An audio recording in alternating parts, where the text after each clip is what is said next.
Hey guys, how you doing? We're just here in my Land Rover Monster L319 and been trying to figure out some hacks here based on some of the accessory stuff that you can do with Land Rover, programming the key fob, the seats, mirrors, so on and so forth. And when I park here by our place, actually let me show you how we do it here. You can see that both the Avalanche and LaFemme's LR3 are sitting up on the curb.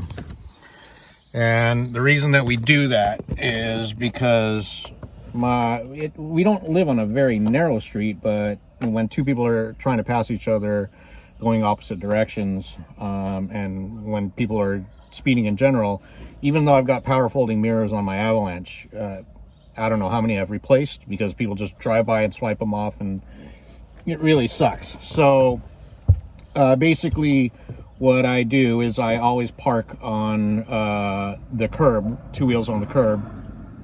And even though you can do it by feel, it really helps to have your mirrors programmed.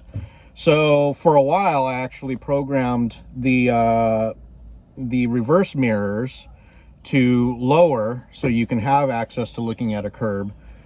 But if I'm in a parking lot, I'm always looking down low because the mirrors are too low and I can't see if actually somebody's walking behind me. So I was like thinking, well, how can I do this, at least on the HSE model, if you've got programmable stuff like this with your seat, how can I actually do this? So I was messing with the seat memory, and really it's only me driving it. And even though there's 3 settings, I figured, well, there's either 2 things that I can do, 2 reasons that I would actually touch that button. I know I move my seat forward and backwards a lot because I'm folding down the rear seat. So if I'm actually getting in my car, I have to make sure that this driver's seat or both seats are actually pushed all the way forward. So what I did, and let me show you how I did this, is I went ahead and programmed, let me see if I'll make sure that, I went ahead and programmed seat number 3 or memory number 3 to move everything all the way forward so that I can get either access back here or be able to move the seats, or, you know, even if I want to work on the vehicle, I'm always pushing the seat forward. So this way it actually works great.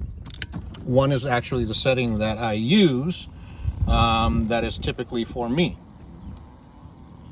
So since it's actually adjusting the mirrors and everything from my driving style, basically what I did was I just lowered the mirror on setting 2.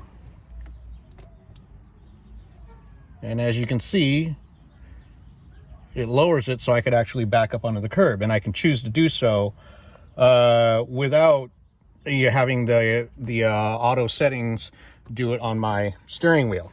Is if you guys actually have that feature on your Land Rover. So man, this makes life so much easier because now I don't have to actually reach and move the mirror down and then readjust it back up. I don't know, I'm sure you guys probably have figured this out a while ago, but I just figured, you know, since I'm the only one really driving this thing, that it would actually work great for me. And it actually has. So that's just a little hack that you guys might want to look into if you guys have a memory seat HSE model. I don't know that the SEs came with memory seats, or memory mirrors, but anyways, I guess this only applies to HSE owners. So thought that might be beneficial for you guys. All right, talk to you guys later.